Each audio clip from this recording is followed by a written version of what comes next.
বনফুলের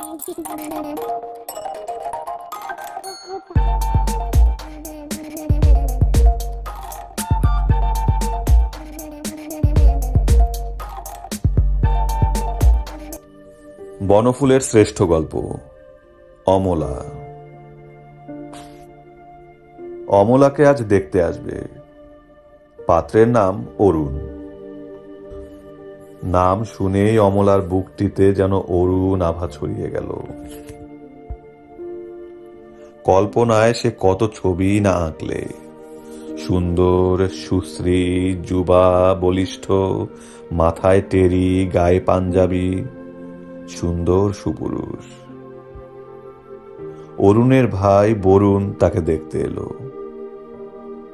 সে তাকে আড়াল থেকে দেখে ভাবলে, আমার ঠাকুরপো। মেয়ে দেখা হয়ে গেল, মেয়ে পছন্দ হয়েছে। এ কথা শুনে অমলার আর আনন্দের সীমা নাই। সে রাত্রে স্বপ্নই দেখলে।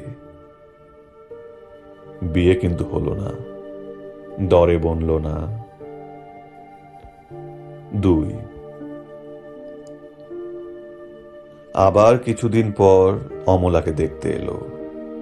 এবার পাত্র স্বয়ং। নাম হেমচন্দ্র। এবার অমলা লুকিয়ে আড়াল থেকে দেখলে বেশ শান্ত সুন্দর চেহারা, ধপধপে রং, কোঁকড়া চুল, সোনার চশমা, দিব্যি দেখতে। আবার অমলার মন ধীরে ধীরে এই নবীন আগন্তুকের দিকে এগিয়ে গেল। ভাবলে, কত কি ভাবলে। এবার দরে বনল, কিন্তু মেয়ে পছন্দ হলো না।